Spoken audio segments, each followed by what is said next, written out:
సురేష్ గారు, ఏంటి రాజ్యసభకు అర్హతలేంటి? ఎలాంటి అర్హతలు ఉండాలి? ఎలాంటి వాళ్ళని పంపాలి? రెండోది, ఇప్పుడు ఈ చింతకాయలు విజయ్ది ఒక వీడియో నేను ప్లే చేశాను.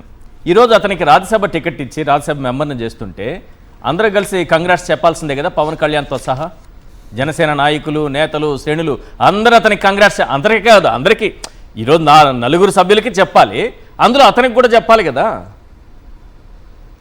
నమస్కారం సార్. ముందుగా మీకు కారుమూరి వెంకటరెడ్డి అన్న గారికి, సోదరి రజనీ గారికి, ప్రేక్షకులకి నా నమస్కారాలు. నమస్తే. మీరు అడిగారు ఎలాంటి అర్హతలు ఉండాలి రాజ్యసభకు వెళ్ళడానికి ఏంటి అని. రాజ్యసభకు వెళ్ళడానికి పవన్ కళ్యాణ్ గారు కొత్త నిర్వచనం ఇప్పుడు చూపించారు. ఏంటంటే మళ్ళీ ఆయన కోపం వస్తుంది, ఏమన్నా అంటే ప్యాకేజ్ ఇస్తారని, నన్ను ఎవడైనా అంటే నన్ను ఇది అంటారని.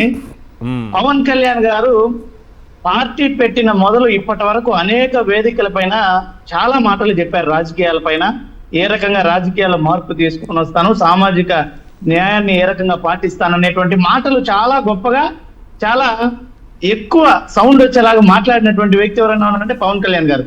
మొదటి నుంచి మాట్లాడినటువంటి మాటలు చూస్తే గన, నాకు రాజకీయాల్లో యువతరం కావాలి, తుపాకీ తోటాలకు ఎదురు నిలబడేటువంటి యువ రక్తం కావాలి అని ఒక వేదిక పైన మాట్లాడారు. రెండవది, రబ్బరు చెప్పులు వేసుకున్న వాళ్ళని నేను రాజకీయాల్లో ప్రోత్సహించి వాళ్ళని ఎమ్మెల్యేలు చేస్తా, మంత్రులు చేస్తా, పార్లమెంట్లకు పంపిస్తానని మాట్లాడినటువంటి వ్యక్తి పవన్ కళ్యాణ్ గారు. మరి అదే విధంగా నా దగ్గర ఆర్థికంగా బలంగా లేకపోయినా నేను రాజకీయాలకు వచ్చాను, నాకు డబ్బుతో సంబంధం లేని రాజకీయాలు సమాజంలో చేయాలనేటువంటి ఆతృత, ఆవేదన, బాధ ఉంది అని మాట్లాడినటువంటి వ్యక్తి. మరి పార్టీ కోసం కష్టకాలంలో నిలబడిన జన సైనికులందరికీ కూడా మంచి రోజులు రాబోతున్నాయనేసి మొన్న 24 ఎన్నికల ప్రచారంలో మాట్లాడినటువంటి పరిస్థితి. ఇప్పుడు చూడండి, మీరు పవన్ కళ్యాణ్ గారు మాట్లాడినటువంటి మాటలకి, చేస్తున్నటువంటి చేష్టలకి ఇసుమంతైనా కూడా పొంతన ఉందా? ఈ రోజు పవన్ కళ్యాణ్ గారు లేక మొదటిసారి ఎమ్మెల్యే అయి, డిప్యూటీ సీఎం అయి, ఆయన పార్టీకి మొదటిసారి రాజ్యసభకి తన పార్టీ నుంచి ప్రాతినిధ్యం వహించేటువంటి అవకాశం వచ్చినప్పుడు ఆయన మాటలు ఆయనకి గుర్తుండవా సార్? ఆయన మాట్లాడిన రబ్బరు చెప్పుల రాజకీయం ఏమైంది? ఆయన మాట్లాడిన డబ్బుతో ప్రమేయం లేని రాజకీయం ఏమైంది? ఆయన మాట్లాడినటువంటి సామాన్యులకి, మహిళలకి ప్రాధాన్యం ఇవ్వాలి, అదే సరికొత్త రాజకీయానికి నాంది అని మాట్లాడిన మాటలు ఏమైపోయాయి? ఈ రోజు జనసేన పార్టీలో రాజ్యసభకు పంపించడానికి ఒక మహిళ కూడా కనపడలేదా? ఆ పార్టీ జెండా మోసిన వాళ్ళలో పోనీ ఆ పార్టీ జెండా మోసినటువంటి రబ్బరు చెప్పుల యువతరం కనపడలేదా? పోనీ ఆ పార్టీ కోసం పని చేసినటువంటి ఎస్సీలు లేరా, ఎస్టీలు లేరా, బీసీలు లేరా? ఎందుకు చంద్రబాబు నాయుడు గారి బినామీగా ఉన్నటువంటి లింగమనేని రమేష్ గారికి ఇవ్వడం? మరి లింగమనేని రమేష్ గారు ఏమైనా సచివులుడా? ఏ అర్హతతో ఆయనకి సీట్ ఇవ్వడం జరిగింది?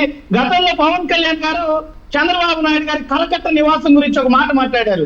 చంద్రబాబు నాయుడు గారు ఉంటున్నటువంటి నివాసం పర్యావరణ అనుమతులకు విరుద్ధంగా ఉంది, పర్యావరణానికి తీవ్రమైనటువంటి నష్టం కలిగిస్తోంది, ఇది చట్ట విరుద్ధం అని మాట్లాడినటువంటి పవన్ కళ్యాణ్ గారు ఆ నివాసాన్ని నిర్మించింది, దాని యజమాని లింగమనేని రమేష్ గారు కదా. మరి ఆయనకి ఈరోజు రాజ్యసభ స్థానాన్ని తన పార్టీ నుంచి ఇస్తున్నాడు. ఎలా ఉంటాయి సార్ పవన్ కళ్యాణ్ గారి మాటలు? అంటే మాటలు ఒక రకంగా, చేతలు ఒక రకంగా ఉంటాయి. పవన్ కళ్యాణ్ గారి ప్రవర్తన తీరనే తిరిగే నిదర్శనం. ఇంతేందుకు సార్, గతంలో చంద్రబాబు నాయుడు గారు రాష్ట్రాన్ని లూటీ చేస్తున్నారన్నది పవన్ కళ్యాణ్ గారా కాదా? నారా లోకేష్ గారి అవినీతికే పైలోకంలో ఉన్నటువంటి ఎన్టీ రామారావు గారి ఆత్మ క్షోభిస్తుంది అని మాట్లాడింది పవన్ కళ్యాణ్ గారు. నాతో తిరిగేటువంటి, నన్ను అభిమానించేటువంటి వాళ్ళు, నా పార్టీ జెండా మోసే వాళ్ళు శంకర్ జాతి నా కొడుకులని మాట్లాడతావా బాలకృష్ణ గారు అని మాట్లాడింది పవన్ కళ్యాణ్ గారు కాదా? మరి నా తల్లిని దూషించారు, నేను సరైనటువంటి సమయంలో మీ అందరికీ కూడా మీ పార్టీని అధపాతాలనికి తొక్కేస్తా, లోకేష్ గారు గుర్తు పెట్టుకుని అన్నది పవన్ కళ్యాణ్ గారు కాదా? నేను ఉభయ గోదావరి జిల్లాల నుంచి మీకు 18 స్థానాలు ఇచ్చి మీకు అధికారాన్ని కట్టబెడితే నా పార్టీ వాళ్ళని, నా జన సైనికుల్ని మీరు లాఠీలతో కొడతారా, బూట్లతో తన్నుతారా అని మాట్లాడింది పవన్ కళ్యాణ్ గారు కాదా? కానీ అవకాశం వచ్చినప్పుడు పవన్ కళ్యాణ్ గారు ఏ రకంగా మారిపోతారో ప్యాకేజీ అన్నటువంటి పదానికి అసలైన ఉదాహరణ చూపారా లేదా? ఎవరు లింగమనేని రమేష్? హూ ఇస్ లింగమనేని రమేష్ అన్నది ఆంధ్ర రాష్ట్రం మొత్తానికి తెలుసు. ఆయన ఆ ఎయిర్ కోస్టా అన్నటువంటి విమానయాన సంస్థను పెట్టి ఇన్సాల్వెన్సీ దివాలా తీసినటువంటి పరిస్థితి కాదా? ఆయనే అఫిడవిట్ లో 11కు పైగా చెక్ బౌన్స్ కేసులు ఉన్నాయి అని పేర్కొన్నటువంటి పరిస్థితి కాదా? 100 కోట్ల ఆస్తిని గడించినటువంటి వ్యక్తి కాదా? మరి ఏ సిద్ధాంతము భావము పవన్ కళ్యాణ్ గారు నమ్మినటువంటి సిద్ధాంతాల్లో ఈయన సరితూగాడో ఈరోజు పవన్ కళ్యాణ్ గారు ఆయన పార్టీ నేతలకు కార్యకర్తలకు సమాధానం చెప్పుకునేటువంటి పరిస్థితి ఉందా? కేవలం పవన్ కళ్యాణ్ గారు ఆయనకు ఒక స్క్రిప్ట్ రావడం, దాని ఎడాపెడా మాట్లాడి వెళ్ళిపోవడమే తప్ప పాటించేటువంటి పరిస్థితి ఎక్కడన్నా కనిపిస్తుందా? మరి ఆయన మళ్ళీ నీతి బోధ చేస్తాడు రాష్ట్ర ప్రజలకి. 15 ఏళ్ళు మనం కలిసి ఉండాలి అని అంటే 15 ఏళ్ళు కలిసి ఉండాలంటే కనీసం ఇలాంటివి కూడా చేయకపోతే ఎలా కలిసి ఉంటారు?